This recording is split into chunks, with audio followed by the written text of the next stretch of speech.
Hola, hola, buenas noches, bienvenidos al programa. Yo soy Jaime Bailey.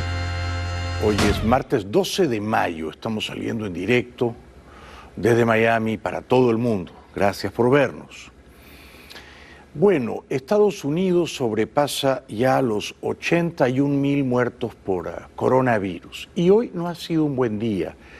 Ayer habían fallecido 836 de coronavirus y hoy casi se ha duplicado esa cifra.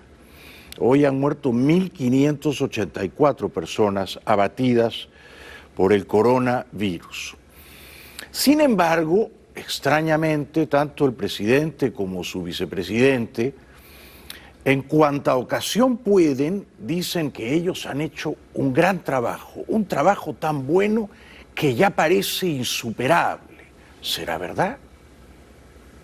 It really is remarkable to think about the progress the American people have made over the last several months. I think we've made a lot of really good decisions. As the president said yesterday, Stu, I think the worst of the pandemic is over. We're on the other side of the medical aspect of this, and I think that we've achieved all the different milestones that are needed. So the government, federal government, rose to the challenge, and this is a great success story. We're just about number one in the world in terms of success. The worst of the pain and suffering is going to be behind us. We think we really have crossed a big boundary. Death totals, or numbers per million people, are really very, very strong. We're very proud of the job we've done. And yes, will some people be affected? Yes. Will some people be affected badly? Yes.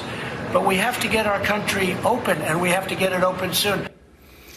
Por lo visto, el presidente y su escudero Pence son inmunes a la crítica y sobre todo a la autocrítica. Están demasiado contentos con el trabajo que han hecho. Los científicos discrepan.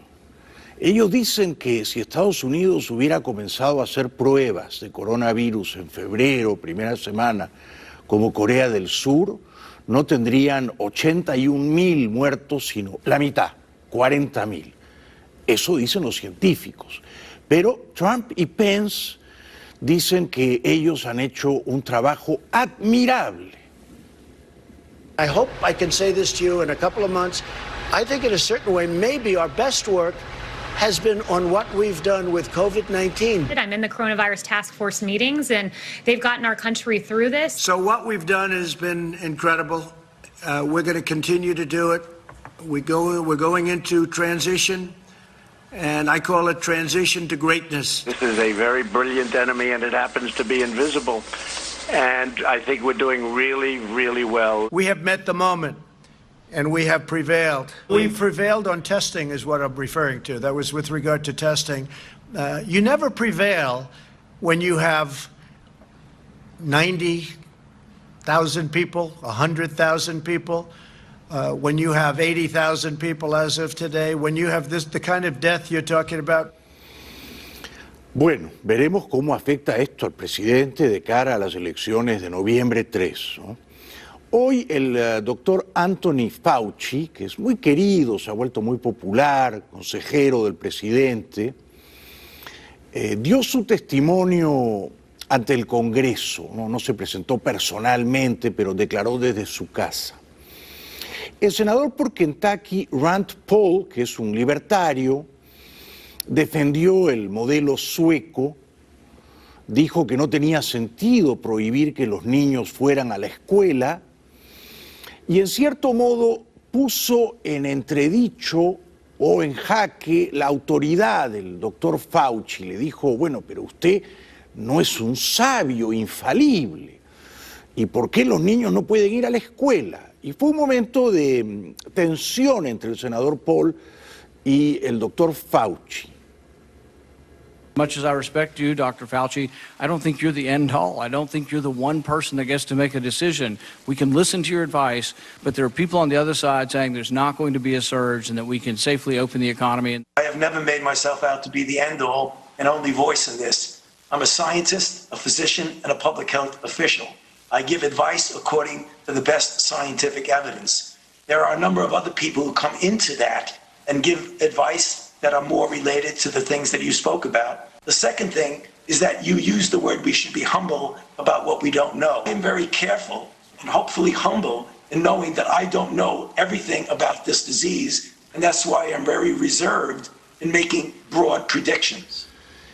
También el senador republicano Mitt Romney, que fue candidato presidencial y que en el impeachment votó contra Trump, le preguntó al doctor Fauci si era cierto lo que había dicho Trump.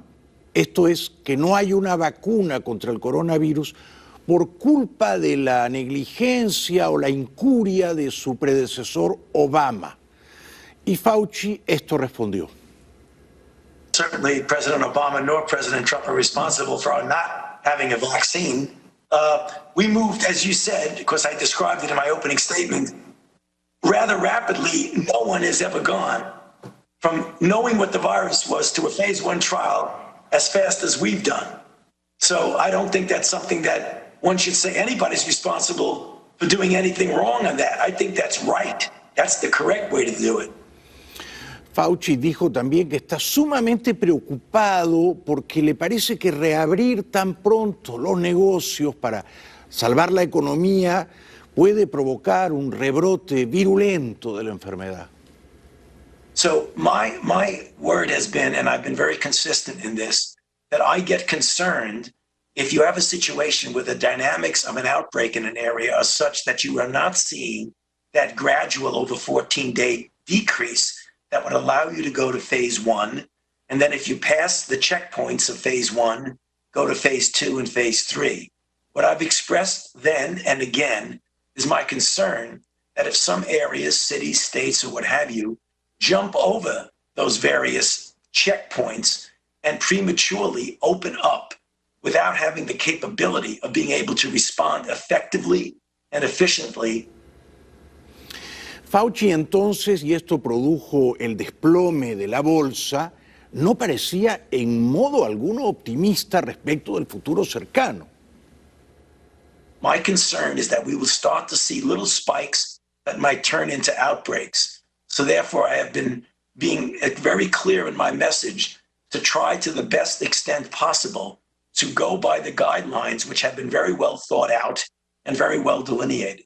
There is a real risk that you will trigger an outbreak that you may not be able to control, which in fact, paradoxically will set you back, not only leading to some suffering and death that could be avoided, but could even set you back on the road to trying to get economic recovery, because it would almost turn the clock back rather than going forward. When you talk about, will this virus just disappear? And as I've said publicly many times, that is just not going to happen because it's such a highly transmissible virus. Bueno, claro que no va a desaparecer, ¿verdad? Y por eso tenemos que acostumbrarnos a convivir con el coronavirus y a sobrevivir al coronavirus. En Albany, Georgia, los sobrevivientes de momento dicen que la gente enferma de coronavirus caía como moscas. Albany, Georgia became an epicenter for COVID-19 in April.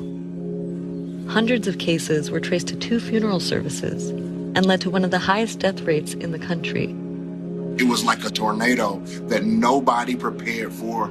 Our churches weren't prepared for it. And before we knew it, people were dropping like flies. For the Burtons, the restart is too soon. Reopening is like a slap in the face. We've seen how coronavirus can hit our city, our family, our church, and it is not worth it. The harsh reality is there is no more business as usual. El creador de los autos eléctricos de Tesla, Elon Musk, se ha convertido en un héroe libertario de nuestro tiempo. El condado de Alameda, en California, le exige cerrar su planta de automóviles y él se niega a cerrarla. The opening comes after a days-long standoff with local leaders, with billionaire CEO Elon Musk filing a federal lawsuit against Alameda County, alleging it's violating constitutional civil liberties. Musk even threatening to move Tesla's giant operations to another state. I want to make sure that we can do it, like I said, in a safe, methodical way. And tensions still running high on Monday as Musk tweeted, "If anyone is arrested, I ask that it only be me." Hours later, Governor Gavin Newsom trying to defuse the situation. I have great expectations that we can work through at the county level the issue with this particular county and this company in the next number of days. Otra heroína de nuestro tiempo es una peluquera de Dallas, Texas, de nombre Shelley Luther. Ella, como Elon Musk, se negó a cerrar su negocio, aunque era solo un salón de belleza. Y se negó a disculparse ante el juez y por eso la encerraron en un calabozo. Ahora está en libertad, se ha convertido en una celebridad y en una entrevista con Fox dice que le llegan aluviones de cartas llenas de afecto y admiración. Why do you think your message struck such a chord with people when you were saying, look, I had to reopen my business because we were going broke? I think it struck a lot of chords because that was America. Like, it still is. There's a lot of people that aren't getting the financial help they need. And across the nation, I'm getting letters and messages from people that can't get through to unemployment. And it's sad. And so I think it was just relatable to people. Como saben, desde que esta pesadilla comenzó, más de 30 millones de estadounidenses han perdido sus empleos. Resulta ahora que son más las mujeres desempleadas. 55% de todo el universo de desempleados son mujeres. Por primera vez el desempleo femenino supera al masculino. En abril, 20 millones y medio de empleos se perdieron, de los cuales 55% eran mujeres. Carla limpiaba casas y hace 2 meses que no trabaja. Por esto de la pandemia, pues sí, el trabajo ha bajado bastante. Las personas pues no quieren que uno les vaya a limpiar por lo del virus. La pandemia vino a destruir el terreno que mujeres habían construido con mucho esfuerzo en el campo laboral. En febrero, el desempleo para ellas era de solo 3,4%.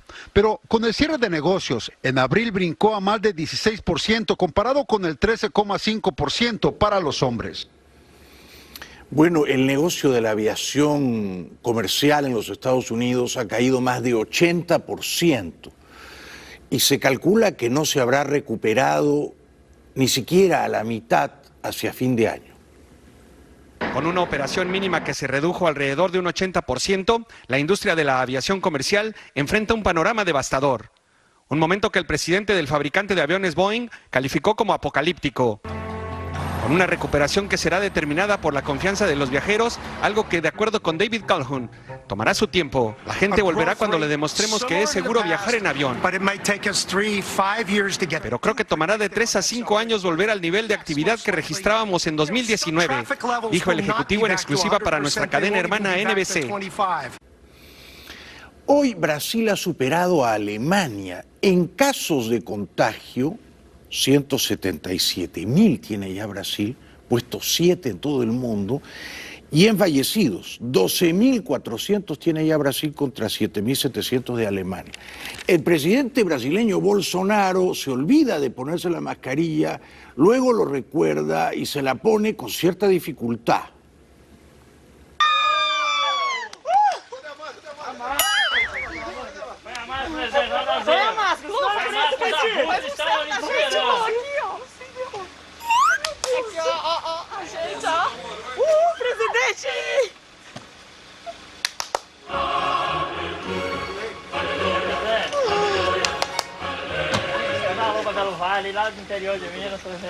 Bolsonaro. En Ciudad de México, hoy el presidente López Obrador se disculpó con los médicos. Ayer dijo que durante los gobiernos neoliberales, los médicos solo se interesaban en México por ganar dinero. Hoy les ofreció disculpas. No, si lo entendieron así, ofrezco disculpas. Pero no fue eso. No, lo que dije fue que había médicos que solo les interesaba eso, el dinero. Y hay también, no solo médicos, hospitales en donde lo primero es, ¿qué tienes? O dame tu tarjeta, aunque se vaya muriendo el paciente. Pero, ¿y a los políticos, señor López Obrador, no les interesa el dinero? ¿Está usted seguro de eso? A un político en campaña presidencial, y usted se metió en 3, ¿no le interesa el dinero? ¿No necesita el dinero? ¿No pasa el sombrero? Hágame el favor. Bueno, el gran periodista argentino Jorge Lanata describe perfectamente al presidente de su país, Alberto Fernández. Dice, no es un estadista, es apenas un secretario. Fernández no es un estadista. Fernández es más un secretario que un estadista. Lo digo con respeto por él y por los secretarios, pero no es un estadista, nunca lo fue. Fernández llegó al poder por decisión de alguien con muchísimo más volumen político que él, que es Cristina. Yo de todos modos pienso que Cristina tiene un problema psicológico, no sé bien cuál es. Pero no, tampoco digo esto para ofender a Cristina. Vos realmente ya pegué toda la vuelta con Cristina. Pero realmente creo que es una persona que no está bien. Esto es lo que me parece a mí. Yo coincido con el gran Lanata. Creo que Fernández es sobre todo un burócrata y que la señora Cristina está desquiciada. En Montevideo, el presidente uruguayo Lacalle, que ha manejado admirablemente esta crisis de salud pública, fíjese que Uruguay tiene apenas 19 fallecidos por coronavirus y ya los negocios han sido reabiertos, restaurantes, cafeterías, bares. Lacalle explica por qué el Estado no es de los políticos. Desprecio por lo público para fines privados individuales de hacer campaña política. El caso de Antel Arena, el caso de ANCAP y podríamos seguir. Eso es desprecio por lo público. Porque el Estado no es de ustedes. El Estado no es de los políticos, el Estado es de la gente. Es el que nos banca, es el que aporta. Nosotros somos servidores de la gente, somos sus empleados.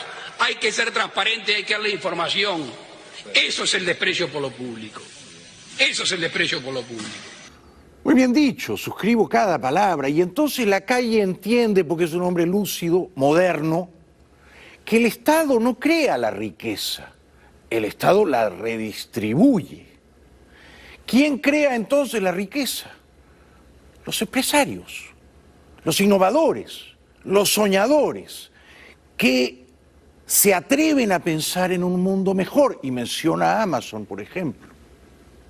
AT&T, que Amazon, ahora hablamos todos idiomas distintos, son todas empresas privadas que se juegan la propia y que si el gerente fracasa los echan y pagan con su propio patrimonio, cosa que en Uruguay va a tener que pasar para que algunos respeten más y no desprecien lo público.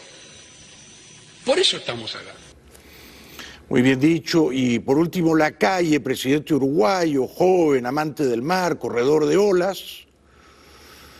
Una brisa fresca en la política uruguaya, donde había tantos gobiernos consecutivos de la izquierda, aunque de una izquierda razonable comparada con otras izquierdas de la región. Lacalle dice que cuando el gobierno tiene logros no hay que hacer demasiado alarde o vanagloriarse de ello, porque es lo mínimo que los funcionarios, las autoridades deben hacer, cumplir su tarea, cumplir el deber. Porque ¿sabe cuál es la diferencia, señora Presidente? Que no se puede festejar los logros del Estado. Es el deber ser. Nosotros estamos sentados por eso acá, no para camisetear que hicimos la cosa. A nosotros nos eligen para un lugar, nos destinan presupuesto que no es nuestro, para que hagamos las cosas y para que rindamos cuentas. Eso no se festeja. Festejarlo para mí termina siendo un desprecio por lo público. Bueno, extraordinario, ¿no? Y además atípico, infrecuente en estos tiempos, ¿no? Oír a un joven y brillante político latinoamericano que no se mete al servicio público para medrar, para meter la mano en la lata, ¿no? Sino para ayudar, para servir, para aliviar a los más necesitados, ¿no? Bueno, vamos a la publicidad y regresamos enseguida con todo lo último sobre Venezuela y después coronavirus en Perú y en Europa. Una pausa y regresamos. Bienvenidos de vuelta al programa, estamos saliendo desde Miami para todo el mundo. Bueno, hoy la dictadura venezolana ha hecho algo verdaderamente grotesco. Ha presentado a unos supuestos mercenarios capturados o rendidos, todos ellos hincados de rodillas, y van diciendo sus nombres y cada uno levanta levemente la cabeza, y la verdad que es un espectáculo obsceno, moralmente obsceno. Juzguen ustedes. Fueron rendidos y hechos prisioneros 8 mercenarios terroristas que se especifican: Barrero Cordones José Ángel, teniente, cédula entidad 25-605-966, Moreno Peñalosa José Antonio, Comando Estratégico Operacional de la Fuerza Armada Nacional. ¡Chávez vive! ¡La patria sigue! ¡Independencia y patria socialista! ¡Vivemos y venceremos! ¡Leales siempre! ¡Leales nunca! Si sean cobardes esos fantasmones uniformados, pero además en un mundo en el que los terroristas islámicos de Al Qaeda o el ejército islámico decapitan a sus víctimas, haciéndolas prosternarse y bajando la cabeza, ese espectáculo resulta chocante, ¿no? Francamente de muy mal gusto, ¿no? Un ensañamiento, una humillación viciosa contra los capturados. Además, muy probablemente esos pobres 8 muchachos no estaban en las lanchitas ni estaban en la conspiración, y han sido sacados de algún calabozo y sembrados allí para hacer propaganda vil a favor de la dictadura. Uno de los supuestos 8 capturados da un testimonio que seguramente le ha sido escrito por los agentes de inteligencia cubanos o venezolanos, ¿no? Una de las tantas conversaciones con Jordan, él nos notificaba que la operación tenía basamento legal de acuerdo a un contrato que firmó Guaidó y su empresa, la que representa Jordan, firmaron ese contrato donde las cláusulas, una de esas era un artículo de la Constitución que, parafraseando, me envió una imagen, recuerdo ahorita que más o menos decía que todo venezolano tiene el derecho y el deber de restablecer la democracia de su país bajo cualquier mecanismo o circunstancia. Ese contrato fue firmado en Estados Unidos y Jordan nos decía que su gobierno, la seguridad de Estados Unidos, estaba al tanto de todo esos procedimientos. El contrato fue firmado, hasta donde yo sé, por Jordan, Godró y Juan José Rendón. Hasta donde me asegura mi fuente, Guaidó no lo firmó. Algo sabía de la operación quizá, pero muy abuelo de pájaro. Y el gobierno de Estados Unidos nunca fue parte de esta negociación porque no hubiera aprobado que un aventurero, un intrépido aficionado como Godró comandara la operación. Bueno, ahora resulta que estas 2 lanchitas o estas 2 embarcaciones precarias que llevaban a los aventureros habían estado en el río Meta, en Colombia. Y sale el comandante, el jefe de la Armada colombiana, o sea, de la Marina colombiana, a decir que esas lanchitas estaban en Colombia porque ha corrido el rumor de que las lanchitas fueron capturadas por sicarios al servicio de la dictadura de Maduro y arrastradas hasta las costas de Macuto y de Chuao. No se sabe entonces cómo las lanchitas que estaban con los aventureros en Colombia, en el río Meta, terminaron en Macuto y en Chuao.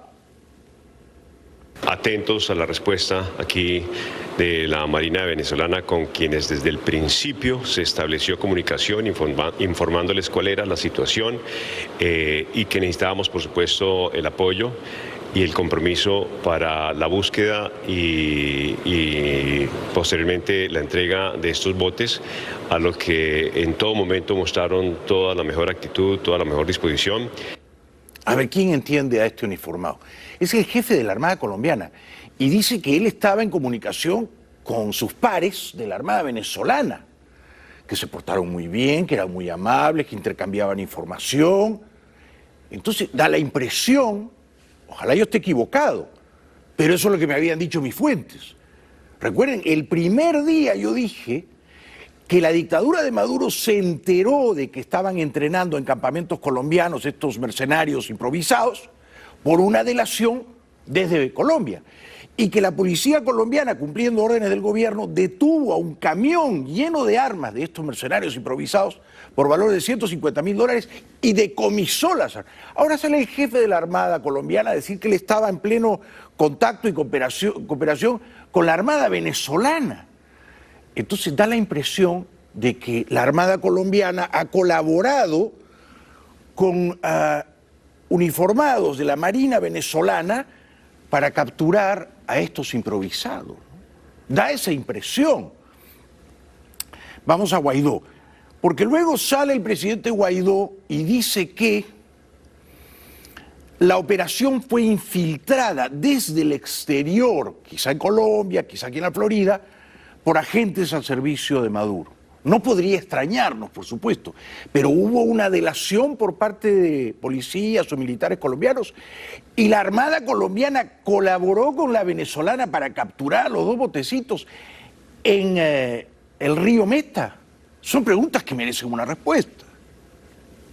Había información de militares en el exilio haciendo labores de contrainteligencia. Eso fue lo que podemos compartir con nuestros aliados y las diferentes agencias de inteligencia, más allá de alguna operación o no, que siempre fueron rumores, no había ningún tipo de precisión. Incluso las precisiones más detalladas las dio fue la dictadura hace 40 días en varios programas, además de televisión, y en varios de sus voceros. Además, mayores precisiones siempre tuvo, en este caso, la dictadura. Yo elijo a una hora creerle a Guaidó. Yo sigo creyendo en él. Desde luego no es infalible, ha cometido errores, yo los he criticado. Yo creo que Guaidó no firmó el contrato, Rendón lo firmó por él.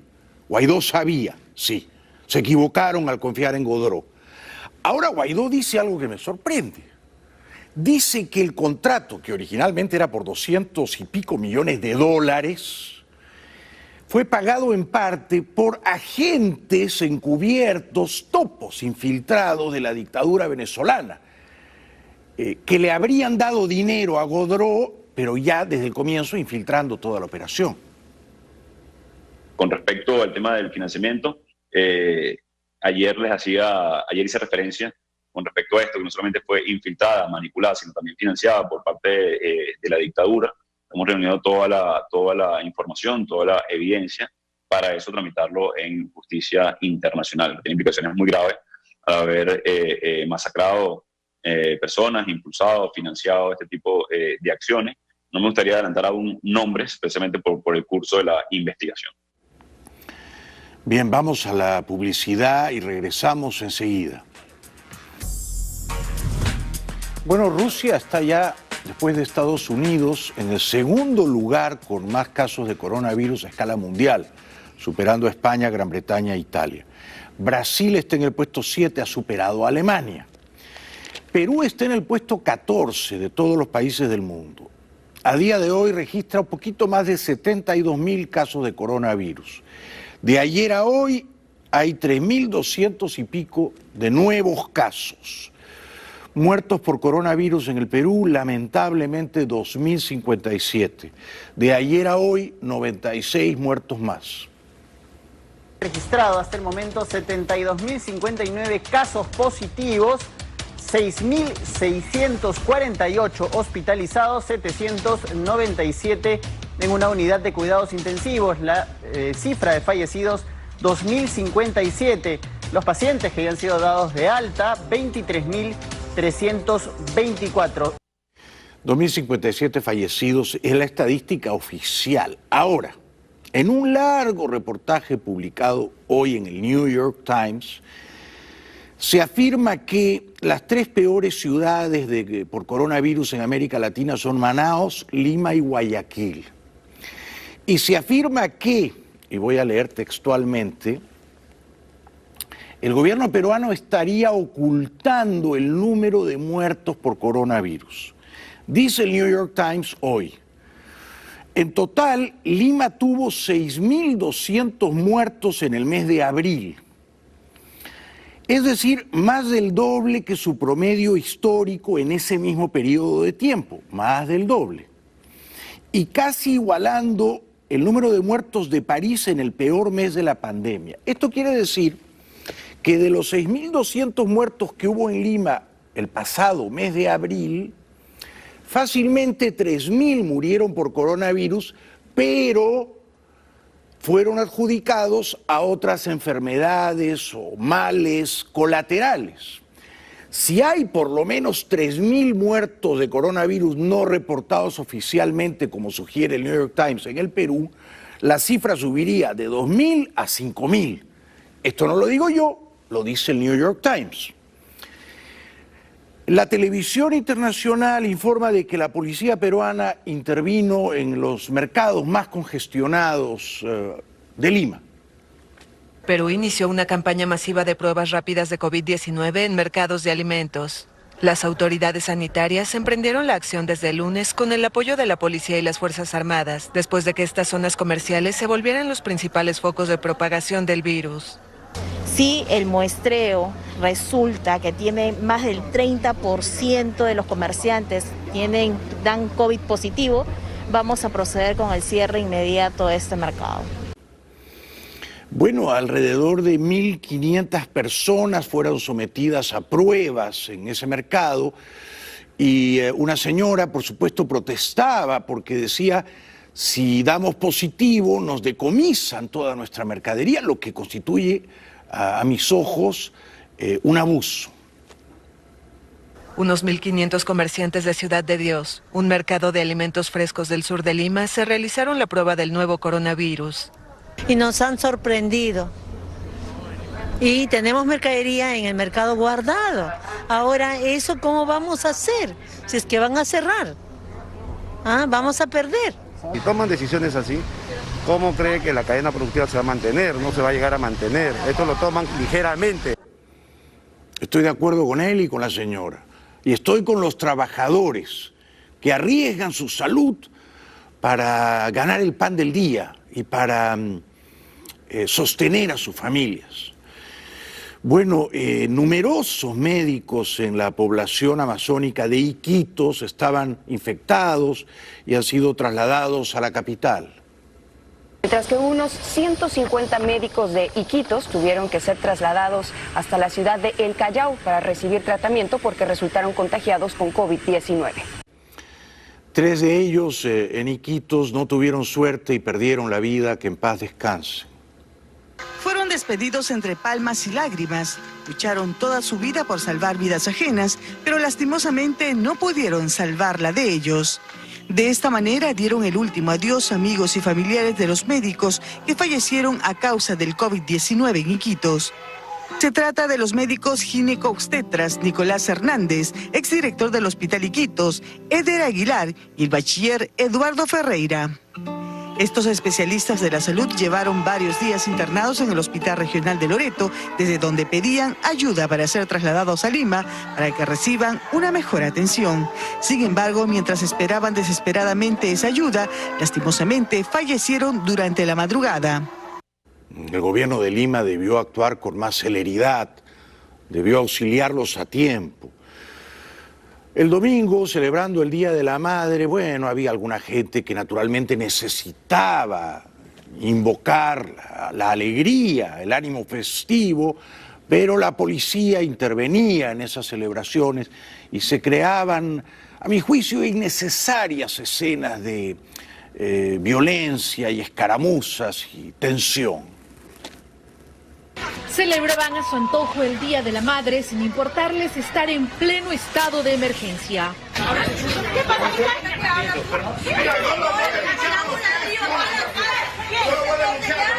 ¿Quién ha tirado? Señor, ya tira abuela, tira líquido, tira luz, La policía los sorprendió con las manos en el licor, pero lejos de mostrarse arrepentidos, reaccionaron violentamente.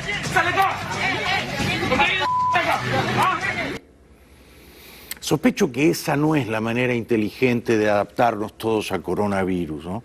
Una mujer aparentemente embarazada y quizá pasada de copas ataca a un policía. Eso, por supuesto, está muy mal.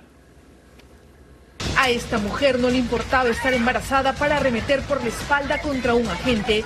Rápidamente fue reducida.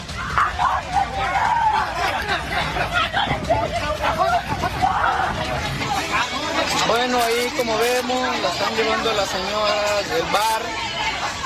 La lamentable escena ocurrió en el distrito de Salitral, en la provincia de Morropón, en Piura. Están llevando a la señora del bar del estadio, la dueña. Bueno, burlando la cuarentena y el tan odioso toque de queda, algunas personas bebían licor en la calle y también la policía les cayó encima. En Puno también cayeron quienes no acataron la cuarentena. Aquí, las personas se encontraban bebiendo, unos al ingreso de una bodega y otros dentro de un mototaxi. Piura no fue la excepción. Aquí un grupo de jóvenes se apropió de una calle y se pusieron a tomar. Todos quedaron detenidos y fueron llevados a la comisaría. Pero ocasionalmente la policía, ¿quién podría demonizarlos? Son humanos al fin, también sucumbe a la tentación de echarse un traguito. 3 efectivos de la Policía Nacional vestidos de civil que laboran en la comisaría de Otusco, en la Sierra de la Libertad, fueron intervenidos cuando consumían licor en pleno toque de queda. Estuvieron acompañados de una mujer sin respetar las normas de aislamiento domiciliario por la pandemia de la COVID-19. El hecho fue criticado por los vecinos del barrio San Antonio de esa ciudad andina, señalando que mientras sus colegas trabajan en el control del orden público, ellos se divertían libando en una bodega que fue multada por atender y vender bebidas alcohólicas por parte de la autoridad. Libando, me gustó el verbo. Bueno, no es tan grave tampoco, no exageremos, ¿no? Se incendia una carroza fúnebre en las afueras de Lima. Mientras recorría el camino hacia el cementerio de Huachipa, una carroza fúnebre ardió en llamas. El siniestro se originó debido a un cortocircuito de la batería del vehículo, por lo cual se prendió a la altura del cruce de las calles Tucanes y Cisnes, cerca del mediodía. Pese a que no contaban con la indumentaria de protección debida, el personal de Serenazgo decidió actuar y, arriesgando su vida, apagó el incendio gracias a una cisterna de agua. Una vez aplacado el fuego, se procedió a la desinfección de la zona, ya que el vehículo de la funeraria San Isidro trasladaba a un fallecido por COVID-19. Qué mala suerte, por Dios. Bueno, una familia sumamente generosa regala comida a los más necesitados. Mis aplausos. El letrero en la casa de los Tapia atrae desde hace un mes a muchos que por la cuarentena ya no tienen ni para comer. Gracias, madre. Stephanie Tapia les da la bienvenida por la ventana y empieza a bajar el menú con una cuerda desde el segundo piso para evitar el contacto. Muchas gracias por ese platito de comida. Yo soy del norte, no puedo ir, he venido enferma. Estoy muy agradecido con ellos, pues, gracias a Dios. Sí, ya no teníamos casi ya nada de comer. Un gesto verdaderamente plausible. Regresamos después de la pausa. Bueno, a partir de hoy, todo extranjero que llegue por vía aérea a España va a ser acuarentenado. España refuerza sus medidas para proteger su desconfinamiento. A partir del viernes se impondrá una cuarentena de 14 días a todo aquel que venga del extranjero. Además, desde el mismo día se restringen las llegadas por mar y aire desde países Schengen, el espacio europeo de libre circulación. Esto significa que desde naciones como Francia, Alemania o Bélgica solo podrán entrar por barco y avión ciudadanos españoles residentes en España, trabajadores transfronterizos, profesionales sanitarios o quienes documenten causas de fuerza mayor. En Guadalajara, España, la vida vuelve a una tímida normalidad. Guadalajara, España, una ciudad despierta en el mundo después del confinamiento. Con sus guantes y mascarillas, los habitantes tratan de retomar sus antiguas vidas. Tras 2 meses de encierro, los pequeños negocios abren y se permiten reuniones de hasta 10 personas. Y en las aceras, los bares vuelven a recibir clientes. Normalmente tenemos 20 mesas, hoy que es el primer día para ver cómo iba un poco funcionando hemos sacado 5, hay 3 metros entre mesa y mesa. En un bar español no será un humano sino un robot quien sirva la cerveza. Nosotros hemos tenido que cambiar muchas cosas, desde quitar las cartas y hacer cartas de usar y tirar, el aceite pues hemos tenido que quitar las aceiteras y poner monodosis, entonces esto también era una forma de decir, bueno, si yo tengo que tocar el vaso, echar la cerveza, se lo doy al cliente, ahí hay un posible contagio, aquí no, aquí viene el cliente, coge desde aquí el vaso y no hay ningún contacto con otra persona que haya tocado el vaso previamente que te haya podido contagiar. En Berlín se reabren las peluquerías, qué bueno, e incluso las terrazas de los cafés y restaurantes. La última clienta del estudio de peluquería de Ben deja su local en el barrio berlinés de Neukölln. Toca limpiar y desinfectar. Al otro lado de la ciudad, Vincenzo está calculando cuántas mesas podrá colocar en la terraza de su restaurante cuando reabra este viernes. Son 2 ejemplos de adaptación a la nueva normalidad del Berlín que se reinventa por la pandemia, mientras la ciudad, una de las grandes capitales europeas que va por delante en la desescalada, afronta una semana de nuevas reaperturas. Regresamos con lo último después de la pausa. Para terminar, bueno, uno diría que la vida humana no tiene precio, que ninguna vida tiene precio, ¿verdad? Pero aquí en los Estados Unidos, el año 72, durante el gobierno de Nixon, se estimó que la vida humana valía $885.000. ¿Saben cuánto vale hoy? Según la Comisión de Seguridad del Consumidor, cada vida humana vale $8.7 millones. Yo no creo que valga $8.7 millones, ni la mitad. Pero así nos tasa el gobierno de Trump. $8.7 millones. Gracias por hoy. Seguimos mañana.